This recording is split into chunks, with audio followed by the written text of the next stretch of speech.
Good afternoon, everyone. I'm so happy to see you. Welcome to the Sedro Woolley Rotary Club, the greatest club in the... All right, we have an invocation by Julia. Good afternoon. Let's bow our hearts and heads. Gracious God, make each of us an instrument of your grace. Weave us into a community showing forth your power and tenderness. Bless us and our differences and strengthen our courage to stand together. Amen. Amen. Pledge of Allegiance.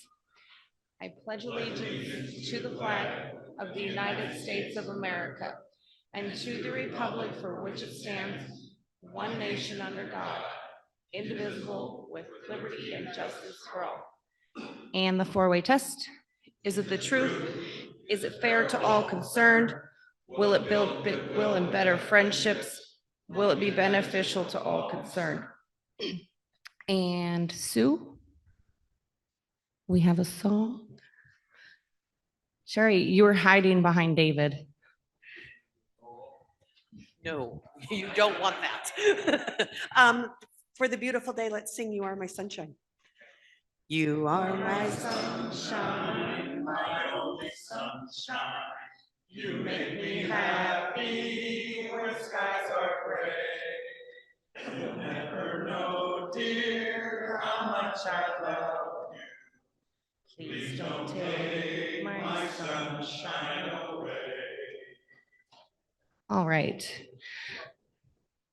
We're just a bunch of songbirds. Do we have any visiting Rotarians today? How about guests of Rotarians? All right, then we'll just go into club business. So we have a board meeting on Tuesday, the 10th at 5:30. Members are, of course, always welcome to attend, especially if you have project or funding questions. So let me know if you have anything to add to this coming Tuesday's agenda, and we'd love to have you. Also, we need to start thinking about nominations for our next president-elect nominee, the 3 directors positions that will be vacant in June. And it was also pointed out to me that we will also take nominations for secretary and treasurer. Sheena and Steve, of course, want to be nominated for those positions. So we are actually going to start taking nominations from the floor over the month of November. So I'm going to open that up today. Right now, do we have any nominations for any of our directors' positions? How about any nominations for our president-elect nominee? Mark? Lynn Tucker. Okay, well, is Lynn here to accept or decline? Okay. Very good, okay. Sheena, I'll make sure that I email that to you so we have it in our minutes. How about for treasurer? Any nominations from the floor for treasurer? Steve?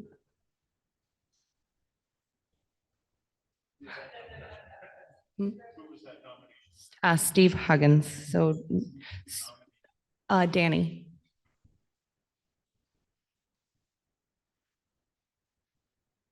And how about for secretary? Any nominations from the floor for club secretary?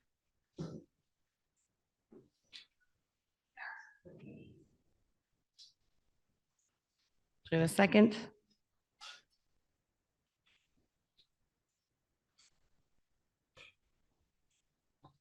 Okay.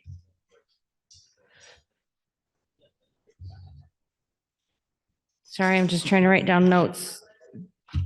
Okay, any other nominations from the floor right now? Very good. Christina, did you want to talk about Halloween bingo, or do you just want me to? All right, I got it. We have Halloween bingo here on October 25th. We are, well, I say we like the royal we, but it's really Christina, is setting up or arranging for our food and all the fun that we're going to have. So I think we should dress up, but that's just me. So October 25th, get your Halloween bingo costumes ready. And then David, you had an announcement to make.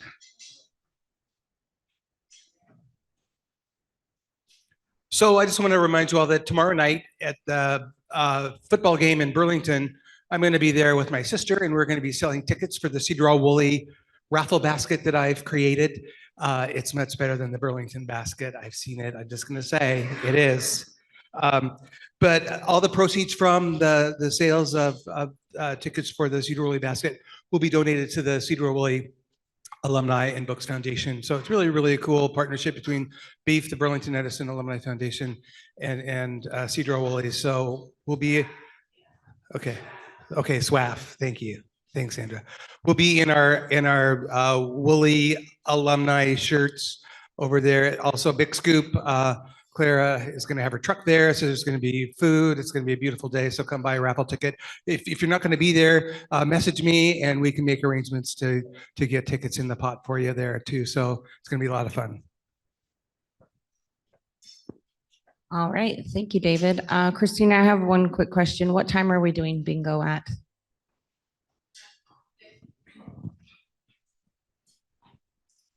There will be a save the date coming on Monday. I'm working through food options, but planned start time right now is right around 6-ish. And then I also need to discuss some things with Christine and the committee about pricing and all the other things that come along with bingo. But save the date coming on Monday. Save the date coming on Monday. We're thinking 6-ish. All right, thank you. Do we have any other club announcements or club business? Okay. Do we have a raffle? We have a raffle. All right.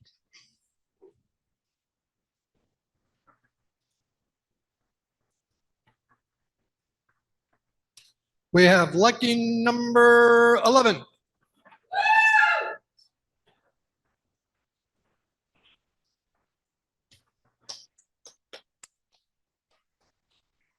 Like to verify your number, please. Okay.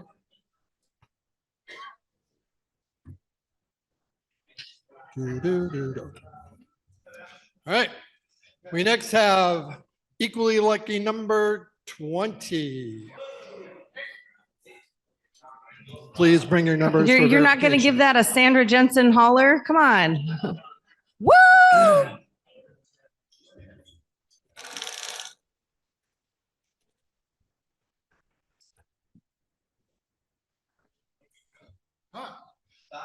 Is it stuck?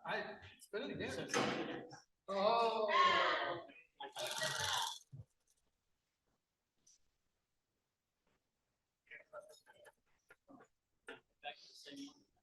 Winners table pays $2. Yay. We have a blue number. That's a B. Number 14. I'm not gonna trust you after that. Thank you. Should have taken the cash. Took the premium lager. And finally, we have the white G49. Oh, congratulations.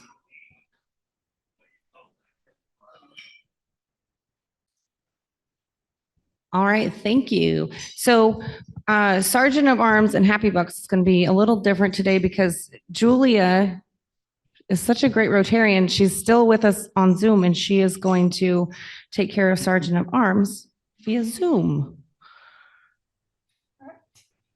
Thank you, Christina. Christine, I'm so sorry. Well, as you all know, I'm going to help you out a little bit by standing next to the table that you're asking the question to. Okay, perfect. Thank you. We're going to start over here for once. Well, first, let me say, if you didn't sign in, that's $1. If you're not wearing your badge, that's another $1. And if you're early leavers, that is $2. So then beginning with the first question, as well as being known as the cold and flu month, which I'm currently experiencing, October is also known as Cancer Awareness Month. Name the 2 cancers that are recognized in the month of October. 2 cancers. Breast and what? No.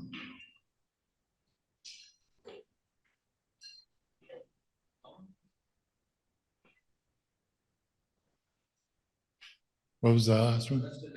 No. So Okay. what is that? $2? It's For- $2. Yes, it is breast cancer and liver cancer. What are the colors that are used for both breast and liver cancer awareness month?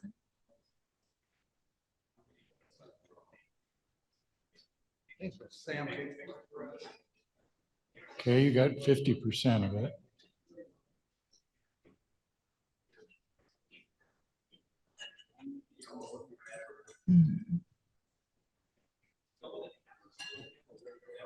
Yellow? Incorrect. Another $2, Julia? Yes, another $2. It is pink for breast cancer and green for liver cancer.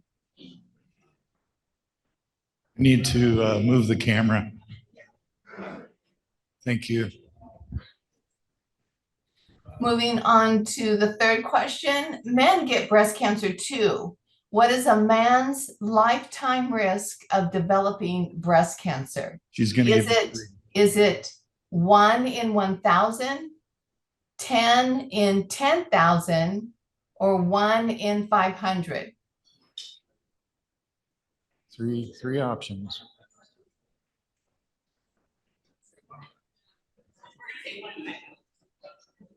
They say 1 in 500. That is incorrect. That's $2. It is 1 in 1,000. And actually that's increasing. That number is increasing, unfortunately. Okay. Moving on to the next question. The exact Moving cause right of along. cancer is not known. Scientists have found that people with certain risk factors are more likely than others. We to can't hear develop her. liver cancer. Hold on. Please repeat, Julia. Sure. The exact cause of cancer, liver cancer, is not known. Scientists have found that people with certain risk factors are more likely than others to develop liver cancer. Of the 2 genders, male or female, who is twice as likely to develop liver cancer? 50-50. They say male. That is correct. Moving right along. What is the most common cancer in women?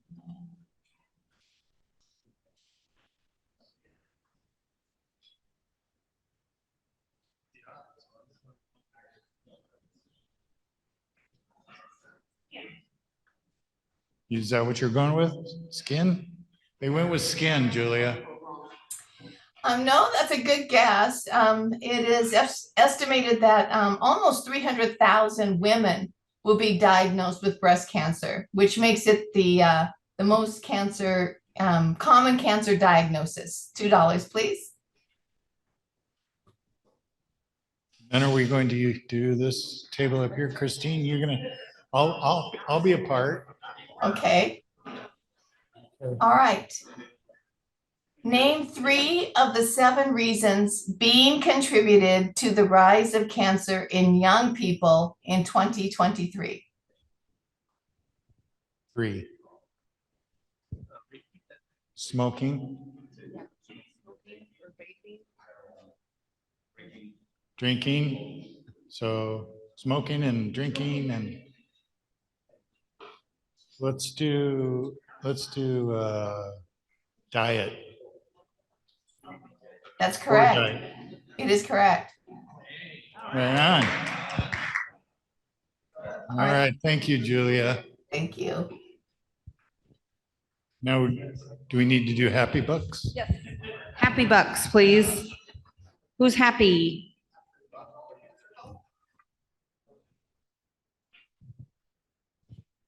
Have a happy $6. Just returned from Peru last night. I highly recommend that you go and visit.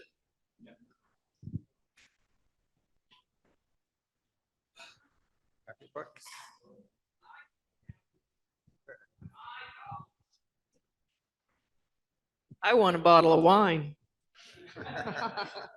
Woo!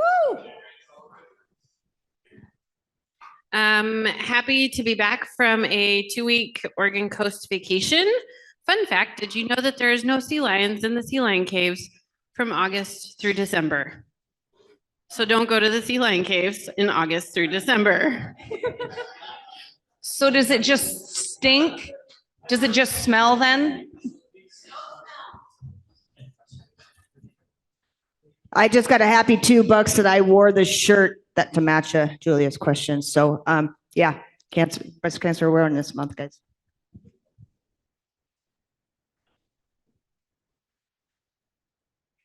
I got a happy $20 that we had a doctor on our table and we got the answer right, so we didn't have to pay.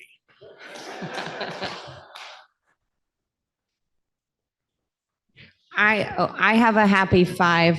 My youngest Cooper started preschool this morning, so he did not want to go, but he went anyways. So they're all in school now.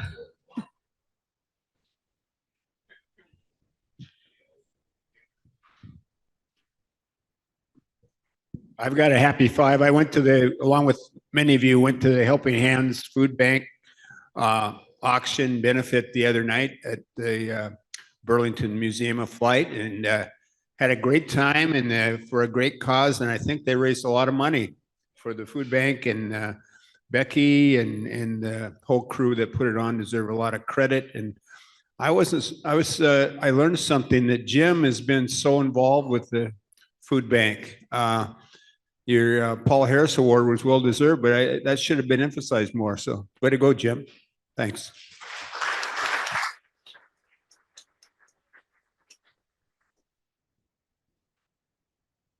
I got a happy 5. I was at that event and it was a great night. And my happy 5 is to thank Christine for giving me one of her 8 baseballs so Jay Buhner could sign it for me. There might be one in the Rotary auction. It's, look for that. You can buy one at the Rotary auction.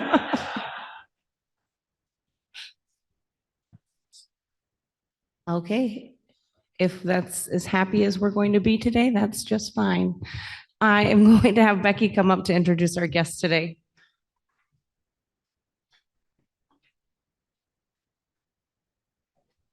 I have the honor today to introduce our district governor, David Lukov. David is currently a licensed funeral director at Kern Funeral Home in Mount Vernon. He's been serving in the funeral and cemetery profession for over 22 years. He's also a licensed insurance agent and an officiant in the state of Washington. David is a graduate of Shorecrest High School in Shoreline, Whitworth University in Spokane, and Princeton Theological Seminary in New Jersey. His professional background includes years as a pastor, a hospice bereavement coordinator and chaplain, and a college instructor. David was born in Seattle and is married to Mary. They have 2 grown children, Brett and Megan. He is a member of the Mount Vernon Rotary Noon Club and has been president in 2017-2018. He served as a facilitator with the District Visioning Committee, a trainer with the Rotary Learning Institute, and an instructor with the President-elect Training, which is our PETS. He served as the chair of the Mount Vernon Chamber of Commerce and is currently a member of the board. David enjoys bowling, hiking, walking, trivia, jujitsu, Pilates, bourbon sipping, and laughing to good comedy. Let's give David a warm welcome.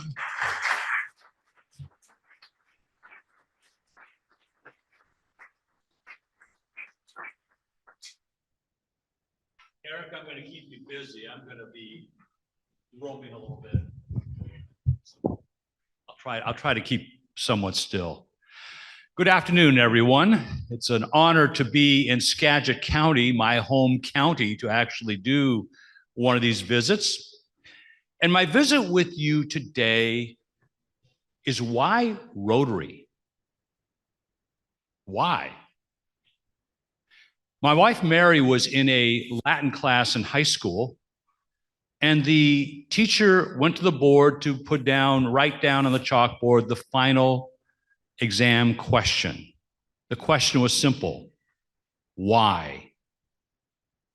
So Mary's feverishly writing things down, and all her classmates are, except one of her friends, who after about 90 seconds gets up, has a rather disgusted look on his face, walks up to the front of the class, throws his paper on the desk, and leaves. So Mary goes up to him afterwards and said, "Marty, you look really mad and frustrated. What was going on? What did you say?" And Marty said, "Well, to the question why, I just wrote, why not?" He got an A. Now, if you expect me to sit down and just say, why Rotary, why not, and sit down and shut up, you're in for a disappointment. Because in this day and age, with institutions, organizations, service groups finding quite a decline, I think we have to ask ourselves, why Rotary? Why show up here? Why, take the time at 12 noon on Thursdays to skip out of work and come to this meeting? And so this is going to be more of an engagement, chance to dialogue. I may need that other microphone here, unfortunately, to get some answers from people.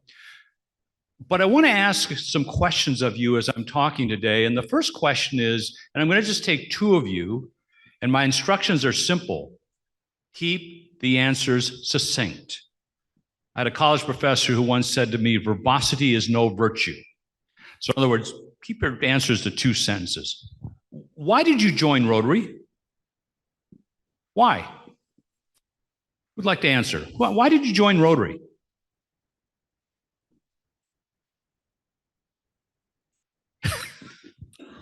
I didn't volunteer, but I joined Rotary because I was asked to join by a good friend and a person I admired, and had been aware of some of the things that Rotary does for and with the community. And that's the primary reason. Thank you. Who else? Right in the back there. It really hasn't changed in 34 years ago.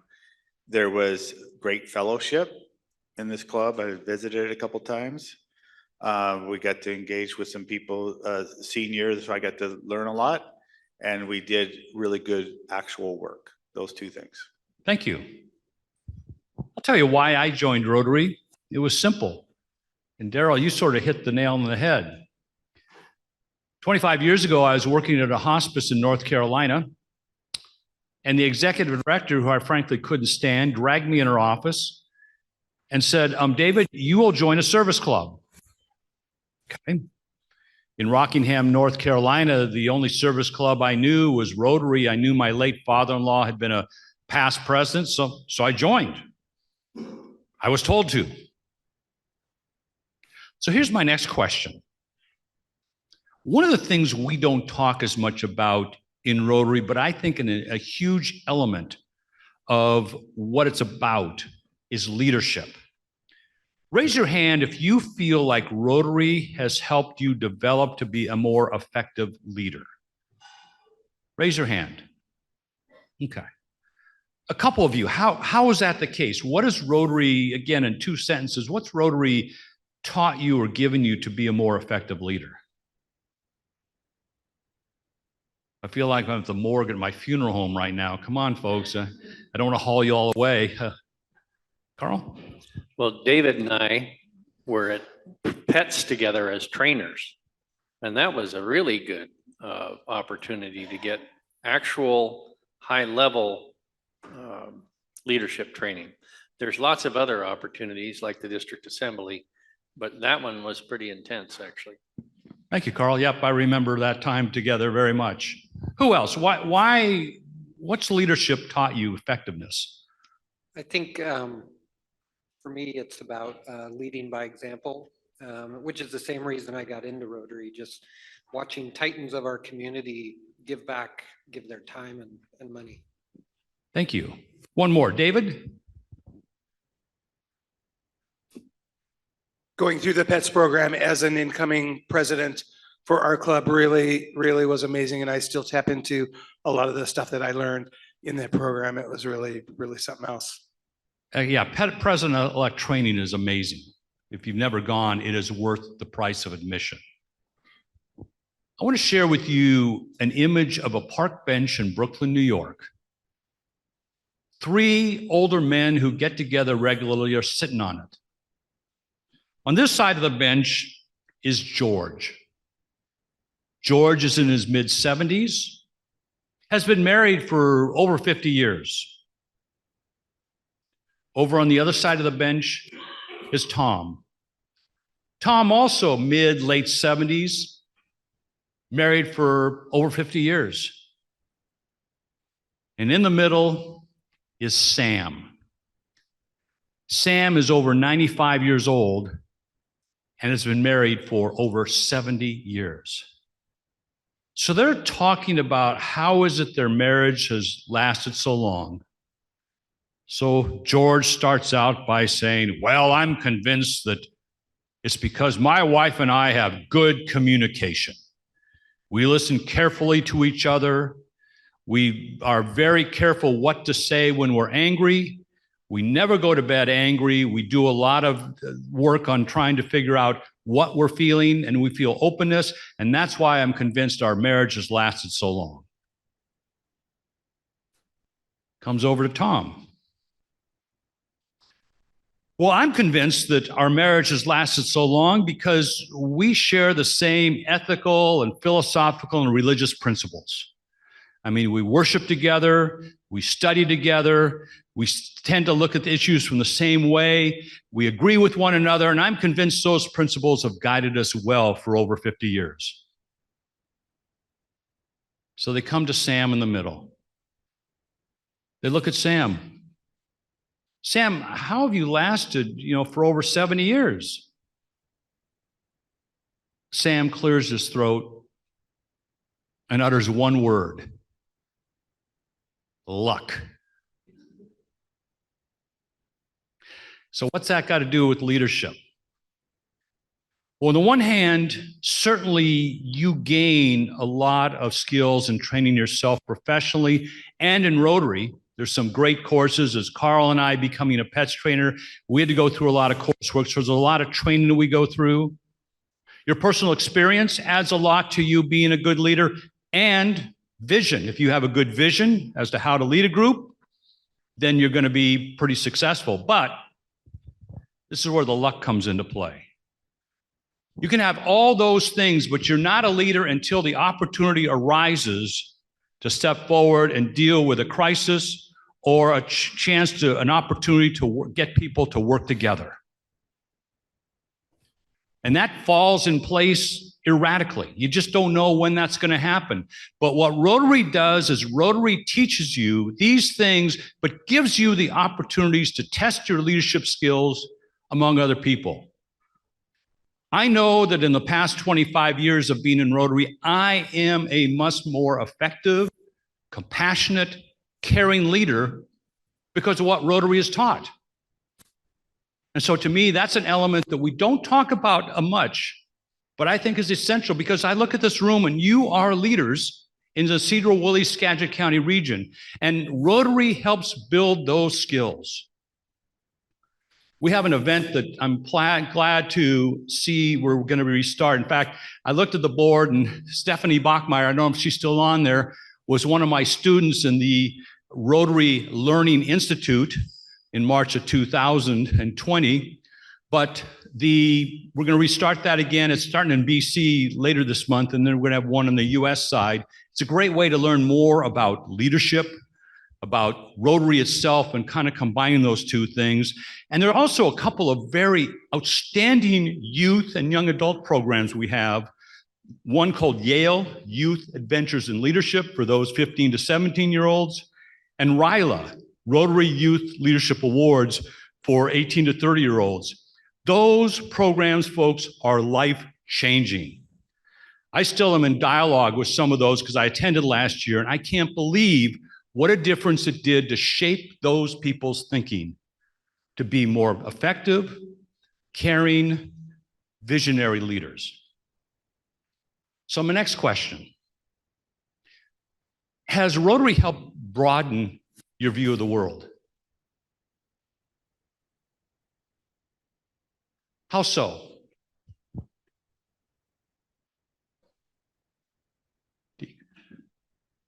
In international work in Guatemala and Honduras, for me, I've just learned so much about the third world and what Rotary can do on projects, and it's just been totally eye-opening.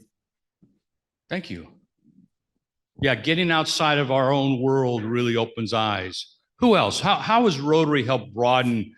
And it's not just when I say the world, we can talk about even Sedro Woolley and Skagit County, beyond what you see. How has Rotary helped broaden your view?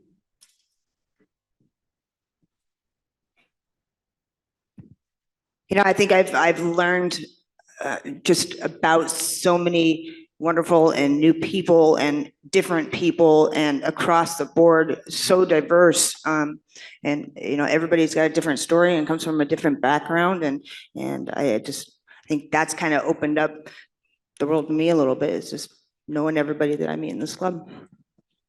Thank you. When I was a pastor in Wilmington, Delaware, we lived in a very nice upper middle class neighborhood in suburban Wilmington. Speed limit 20 miles an hour.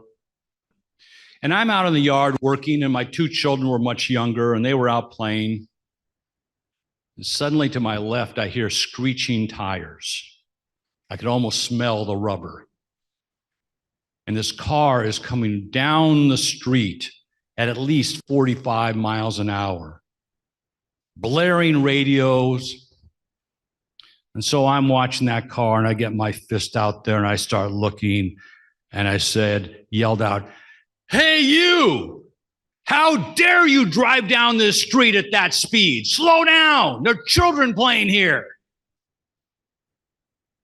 Whereupon the occupants of the car decided to give me the obligatory finger and drove away. It's 2 weeks later. I'm in downtown Wilmington trying to get to the hospital to go visit one of my parishioners who's in the emergency room, and I need to get there. The main arteries are clogged, so I'm trying to find back roads to get to the hospital. So I go down this looks like a dilapidated street with row houses, and I'm trying to get there pretty fast, and I'm driving along, and all of a sudden I hear out of my right side, "Hey buddy, what do you think you're doing? This isn't a freeway. Slow down, there are children playing here."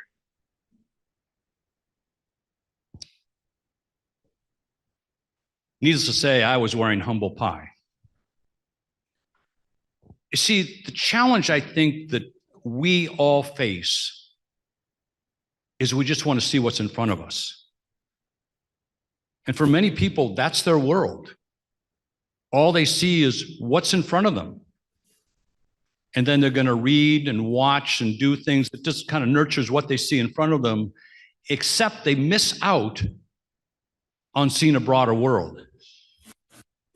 Rotary challenges us every time we meet to put the hand down and see beyond. Look at what you're doing here in Sedro Woolley. You provide scholarships for students.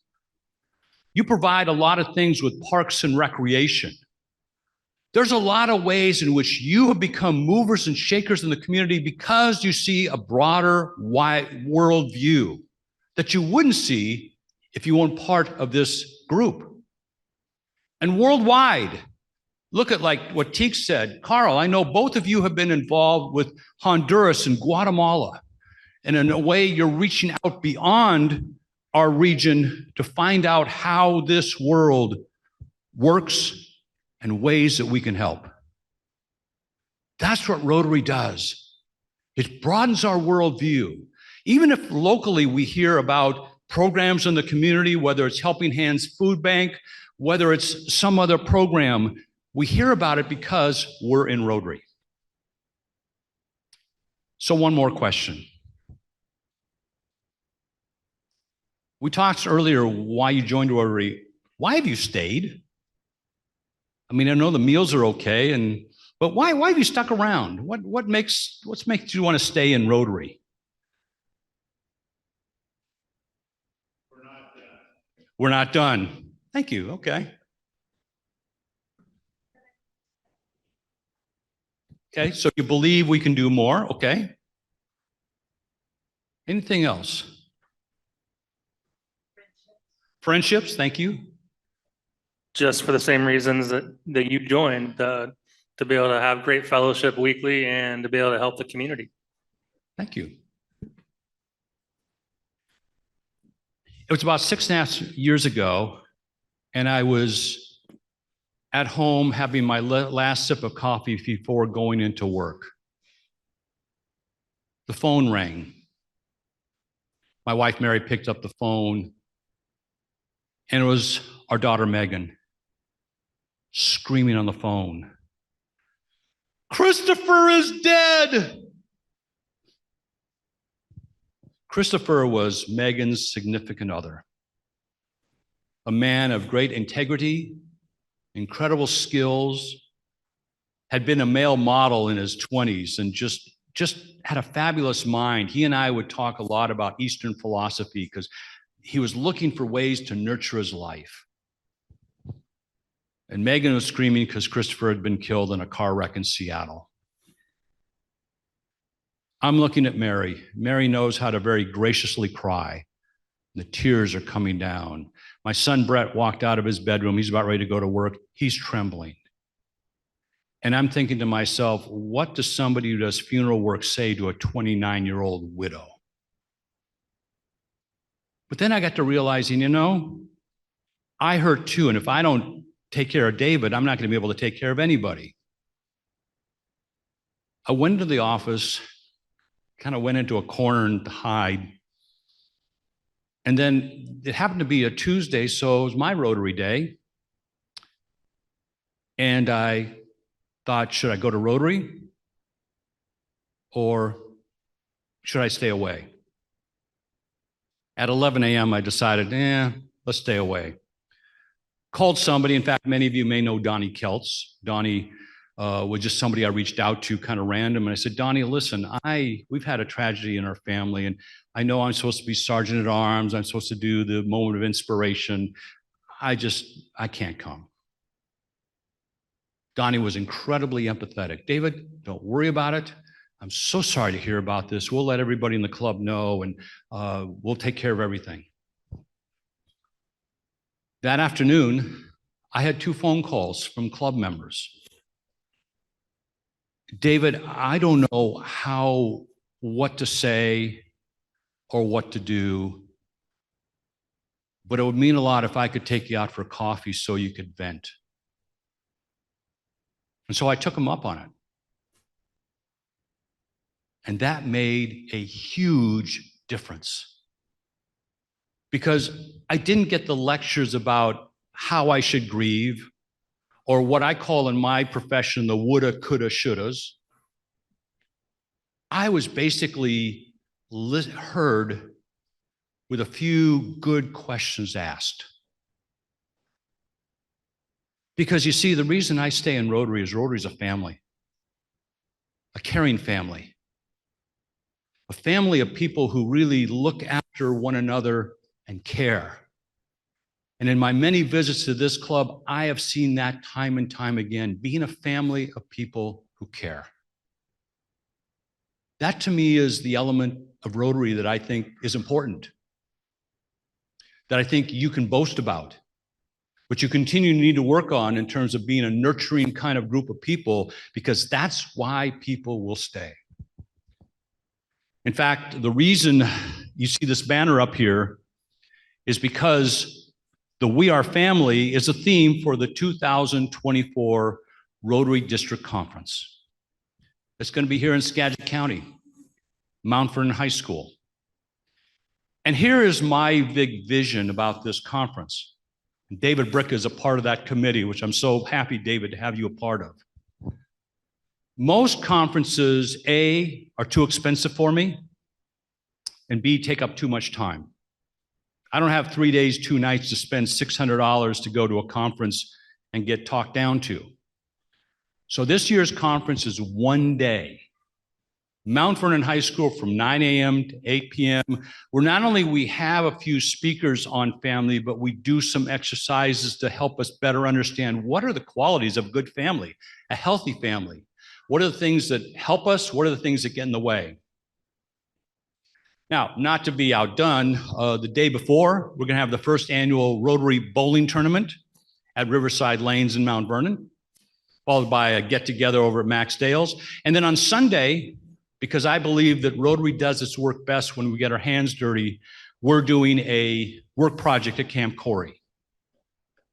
Camp Corey, by the way, is providing housing for people, for younger people especially, $25 for 2 nights. I'm also going to be looking for host families. Again, why have to stay in a hotel room when you have the opportunity to stay with other Rotarians and get the chance to meet them? And so at $100 for early bird special individuals, $200 for families, because the other vision I have is let's make this event that's inclusive of all ages. I want children and youth to feel like they can participate and get something out of it because they too can experience what Rotary is all about. So I hope you'll mark the date. The bookmark is there to remind you. May 4th. A great way for us to be together as a family and learn what it means to be a family to one another.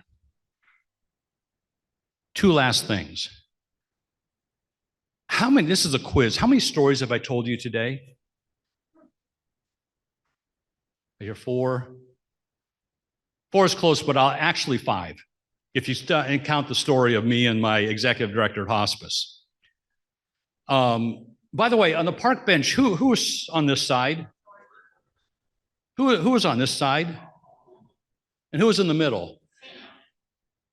I heard that story 45 years ago at a first-year class at Princeton. It sticks. You can tell me all the statistics you want, and I'll probably remember maybe 10%, and the other 90% will go out the door. But you tell me a story, I'm going to remember it. The reason I've done the presentation the way I have is I want, people don't know, well, how do I invite somebody to Rotary? What do I tell them? Tell them from your heart why you're in Rotary and why you've stayed. That's what's going to draw them to want to come. And that's been the way that's worked for me. As our good friend Rebecca Murray would say, we were told often in sales, oh, you get them in the elevator and you talk for 1 minute and you try to sell them something. And Rebecca's comment is ditch the pitch. In other words, walk alongside people and say, Becky, I'm in an amazing program. I want to tell you why it's so amazing. Now you're telling your story. That will be more convincing, I think, to attract people to want to come. I want to now, as I close, I want to honor a couple of Rotarians who in this club I know have done exceptional service. And so I'd like to invite Eric, and I'll stand right here so you can come forward, and Danny Russell.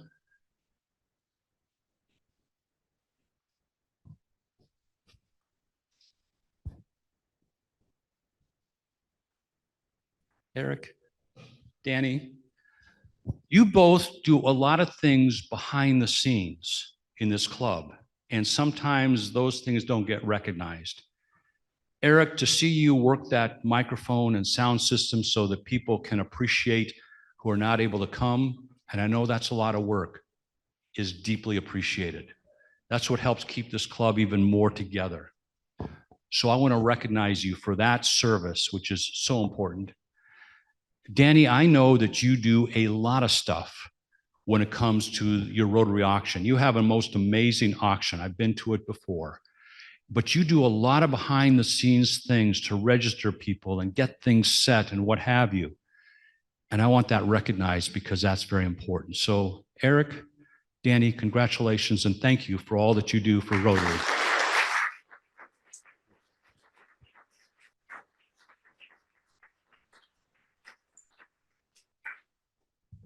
So thank you all for coming. I've really enjoyed my visit with you and look forward to more opportunities to engage with you.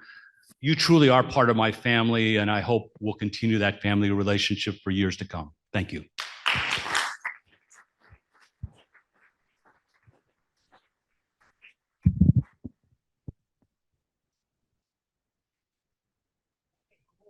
Hold on, David. I know you're making your rounds through the clubs and in District 50/50, but you're going to need this. It's a pen from the greatest club in the universe, so you can show that off and let everybody know that you've visited the greatest club. Thanks, Christine.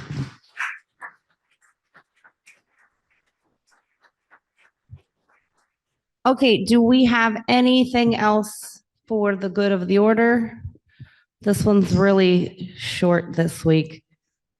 Why does a chicken coop only have 2 doors? Because if it had 4, it would be a chicken sedan.